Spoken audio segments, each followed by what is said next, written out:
Becoming paralyzed from the waist down is the end, haha. In line with her husband's cold words, my mother-in-law, Anne, also chimed in. To think you'd become disabled, it's a disgrace to the family.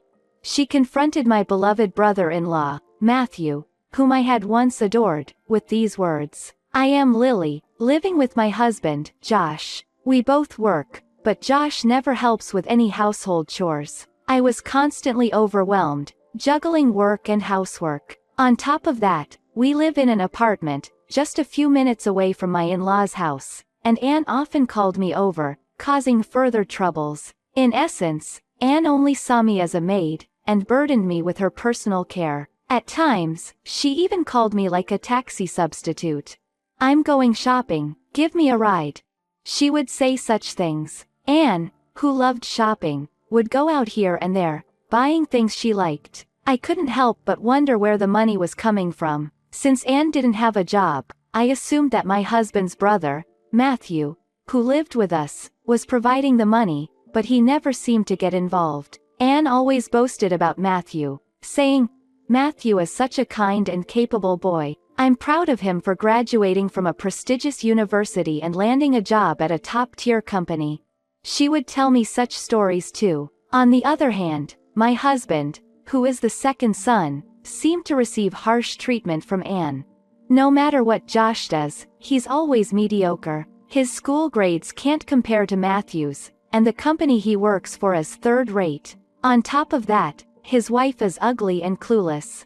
She always compared him to my Matthew. With my husband right there, hearing such things, he looked pained, and I felt anger towards Anne. It was true that my Matthew, unlike Anne, was gentle, had a good demeanor, and I couldn't help but wonder why Anne had such a mean personality. My husband was also working hard to earn Anne's approval, but her evaluation of him remained unchanged. Then an event occurred that completely transformed the situation between the two brothers. Matthew got into a car accident and became paralyzed from the waist down, leading to a life confined to a wheelchair. I thought Anne, who doted on my Matthew, would be shocked, but she surprised me with her cold attitude.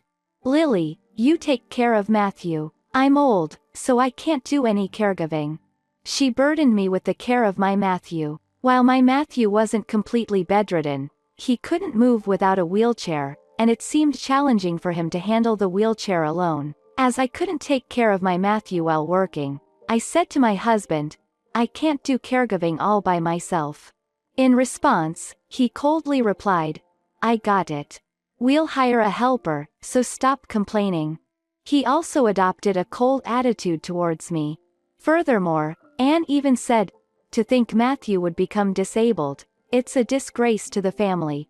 She uttered such cruel words, and I was shocked by her sudden change in behavior. She used to boast about my Matthew all the time, but now she treated him as an annoyance. My husband joined in as well. No matter how prestigious the university you graduate from or how well you work for a top-tier company, if he become paralyzed from the waist down, it's all over. He said it as if mocking Matthew. From my husband's perspective, he might be happy to see my Matthew, who was always compared to him, fall from grace. However, Matthew didn't do anything wrong. He simply became paralyzed from the waist down due to an unforeseen accident. I felt as if my husband was rubbing his unpleasant side in my face, and it made me sad. I believed that Matthew was the one suffering the most, so I tried to take care of him in between work by visiting my in-laws' house. However, Anne didn't do anything herself and only made snide remarks. Lily, make sure you take care of Matthew properly. That's why you're a wife. She kept saying such sarcastic comments. I was getting angry at her words, but Matthew always expressed gratitude. Lily, I'm really grateful to you. Normally, it should be Mom and Josh taking care of me, not you. I'm sorry for causing trouble to someone like you. Although I was his sister-in-law, not a stranger, he didn't need to worry so much. But Anne's lack of empathy scared me. Lately, it seemed like she was taking care of my husband instead of Matthew. As expected, Josh is the most filial. A son who causes worry to his parents is the worst. I was amazed by her quick change of attitude. My husband, too, seemed happy to have gained Anne's approval. If I can't rely on others to take care of me, my life would be over. Health comes first in everything. He spoke as if he had won. As for me, even if I wasn't approved by Anne, I used to love my husband when he was working hard. But now, I feel empty. I disliked their words. But more than that, I have been accumulating dissatisfaction towards Anne and husband who do nothing to take care of my Matthew. While I'm at work, a caregiver takes care of my Matthew, but on my days off, I spend the whole day taking care of him at my in-laws' house. I used to visit my in-laws' house after work on weekdays to check on my Matthew, and Anne noticed me and said, "Lily, you must be going through a lot. Just think of it as fate and do your best." She said it as if it were someone else's problem, and I almost lost my temper. Upon hearing Anne's words, Matthew said, "I'm sorry for my mother's rude remarks. I don't know why she has such a terrible personality. It's embarrassing as her son." He apologized, but it seemed like Matthew was more hurt by Anne's words than I was. Since my Matthew's accident, I've been busy and haven't had much time to talk to my husband, but suddenly, he brought up the topic of a trip. "How about going on a trip to Hawaii with us and Mom? I feel sorry for inconveniencing you, with your brother's care." He's suddenly talking about a trip, and it surprised me even more that it was to Hawaii. But the first thing that came to my mind was my Matthew, so I immediately refused. I can't leave my brother alone. I immediately rejected it. My husband seemed to anticipate my response. "We'll ask the caregiver to take care of him, so it'll be fine. Besides, you need a break sometimes, or you'll end up getting sick." He spoke words of concern for me, considering the fatigue and stress I had accumulated from work and taking care of Matthew. I wanted a change of scenery. I was grateful for my husband's unusual consideration, but I still couldn't fully accept the idea of leaving Matthew behind. The next day, when I went to take care of Matthew, I gathered my courage and brought up the topic of the trip. "I have a discussion about going on a trip with your mother and Josh. Are you going to be okay?" Matthew showed no signs of surprise or astonishment. "I'll be fine. I always rely on you for hospital visits and errands, so go and enjoy yourself once in a while." He responded without any surprise, even encouraging me to go on the trip. With his support, I made up my mind to go on the trip. "I might end up being worn out by your mother and Josh, even on the trip." I said it half-jokingly. Matthew seemed to understand and burst into laughter. After that, I agreed to the trip with my husband. My husband immediately ordered me to plan and set the itinerary for the trip, and insisted on confirming it with Anne. I disliked contacting Anne the most, but there was no choice. I confirmed Anne's preferences and made the travel plans accordingly. However, Anne kept changing the schedule, and each time, I had to coordinate with the travel agency, adding unnecessary work. Despite saying, I might end up being worn out, in front of my Matthew, I was already exhausted even before the trip started. We managed to finalize the schedule 2 weeks before the departure, but now I had to help Anne with her travel preparations, adding to my fatigue. In addition to taking care of Matthew, I had to act as a driver because Anne insisted on buying everything necessary for the trip. As I watched Anne buying things unrelated to the trip, I couldn't help but feel amazed. "What are you daydreaming about? Hurry up and carry the luggage." Anne started yelling. She even ordered me to pack the luggage into the travel bag. Being treated this way, I had initially planned to relax on my own once we arrived in Hawaii, but that plan turned out to be just a dream. On the day of departure, my husband loaded only his and Anne's luggage into the car. "You're responsible for taking care of your brother. Since it will also cost money for the trip, you'll be staying home after all."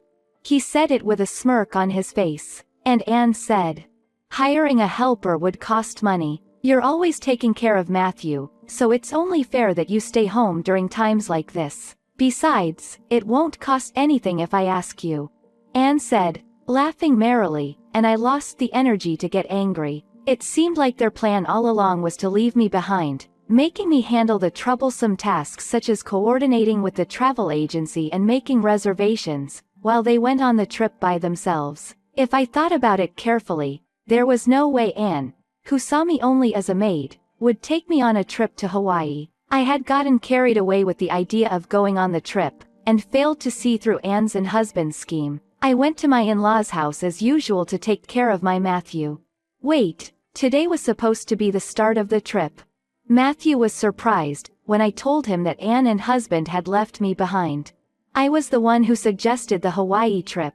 Since you're always doing so much for Lily, I wanted her to have a change of pace by going to Hawaii or something. That's why I even paid for the travel expenses. In retrospect, I found it strange when my husband suddenly mentioned the Hawaii trip. But after hearing my Matthew's explanation, it all made sense. Matthew apologized, seeing the exasperated look on my face. "I'm sorry for making you feel bad, Lily," I replied with a wry smile.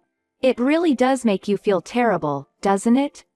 Suddenly, Matthew lowered his head and stood up from the bed. Seeing my surprise, Matthew said the following: "I may not be able to walk like before, but thanks to rehabilitation, I can walk a little now."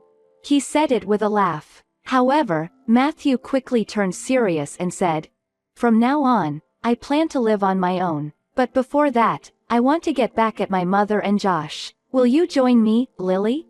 He proposed to me. Naturally, I decided to participate in Matthew's plan. It seemed that Matthew had been considering moving out of the in-laws' house, even before the accident. He wanted to distance himself from his mother, who always interfered with his life. When he mentioned leaving the house to his mother, she started crying and pleading, saying she couldn't live alone and didn't have the means to support herself. He had considered forcefully leaving the in-laws' house, but then he thought it would lead to Anne asking us, as a couple, to live with him or demanding money, which would cause trouble. However, after the accident, seeing how his mother and husband treated him coldly, he felt the urge to retaliate against them. Matthew told me the detailed plan of how to get back at the two of them, and we immediately put it into action. Unaware of anything, my husband and mother-in-law returned home after their one-week trip to Hawaii. As soon as my husband arrived home, I received a phone call.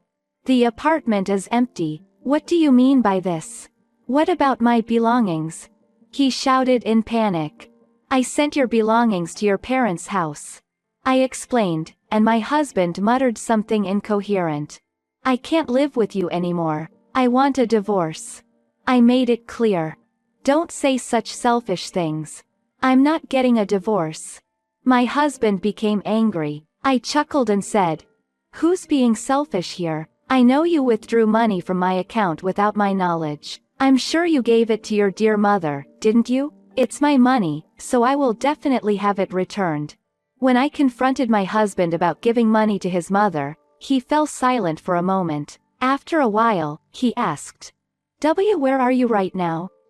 Have you already moved out?" He tried to change the subject, not wanting to return the money. "I'm enjoying my new life." "Oh, and your brother also said he's moving out of his parents' house to live on his own, so I don't have to take care of him anymore, right?" Seemingly unable to grasp the unexpected turn of events, my husband fell silent. "I've sent the divorce papers along with your belongings to your parents' house. Sign them and submit them to the municipality. I don't want to have any more contact with you or your mother, so please submit them as soon as possible." I conveyed only the necessary information and ended the call. A few days later, my husband called me. "I submitted the divorce papers today. Thanks to you and your annoying brother with a disability, I can finally breathe easily." He made a sarcastic remark, so I responded, "You seem unaware, but your mother has a huge debt. Your brother informed me about it.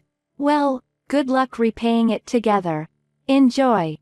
I informed him of the truth and then hung up the phone, leaving my husband speechless. 1 month later, the lawyer I had hired to handle the repayment of the money my husband had taken from my account brought a letter from him. In the letter, my husband explained that he had used up all his savings to repay his mother's debt, and had even sold their family home, but it was still not enough. While I was relieved that my money was returned promptly, Anne's debt still remained, making it impossible for me to live with her. The letter also mentioned requests for reconciliation and getting back together. In the end, Anne went through bankruptcy proceedings, and my husband and her now live in a rundown apartment. However, in order to cover their living expenses, they continue to accumulate more debt, trapped in a never-ending cycle. Anne is still desperately trying to find out where Matthew went and even approached me, but I have no intention of telling her. Matthew, on the other hand, received compensation and disability pension from the accident, and rented a house in a distant place.